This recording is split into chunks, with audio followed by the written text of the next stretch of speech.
Apple due for something new? Piper Jaffray analyst Gene Munster thinks so. His research shows it's had a product launch event about every 4 months or so since 2009.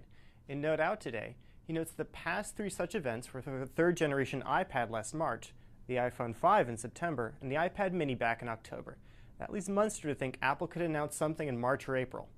Now, he isn't looking for something huge, just an incremental update to the style of the iPad mini, or maybe an update to existing Apple TV.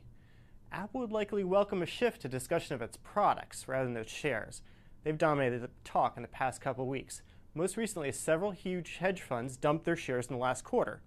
Unfortunately for Apple, its product cycles don't move at the same speed as its stock cycles. Shares down fractionally today, near 464. And the best of the rest today, Dell. The $24 billion buyout by Michael Dell and Silver Lake is looking more and more troubled. Big investor T. Rowe Price has joined Southeastern Asset Management and a slew of other firms saying they'll vote against the proposed deal. Together, the firms own about 16% of all stock. That puts them about 40% of the way to blocking a deal. Now it appears that Dell and Silver Lake are sounding out investors, seeing whether a slight bump to the $13.65 a share offer will be sufficient to prevent a big fight. So is a higher offer coming? Well, probably, but maybe not a dramatically higher one. Don't forget, Dell's shares were trading below $10 in December. If the deal fails, the stock will certainly fall below its current levels. And many short-term investors have moved into the stock. They'd be happy to get a slight bump. My guess, a $1 or so rise should be enough to get the deal done. Poking holes in the promise of 3D printing. The technology got a boost this week from President Obama in his State of the Union address. Last year, we created our first Manufacturing Innovation Institute in Youngstown, Ohio.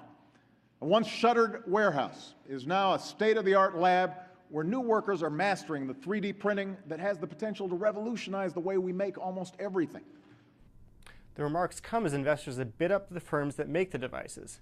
Also known as additive manufacturing, 3D printing creates solid objects from digital model by laying down successive thin layers of material.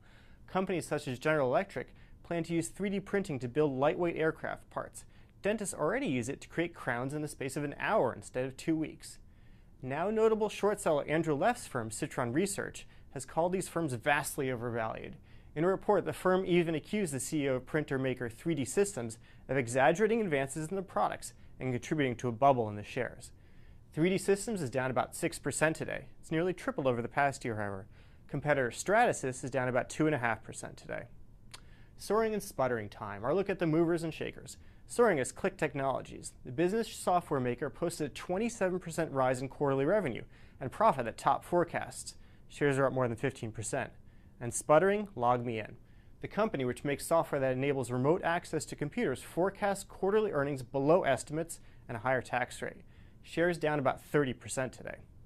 That's Techquity this Friday. Remember, you can follow us on Twitter at RTRS Techquity. I'm Rob Searan, and this is Reuters.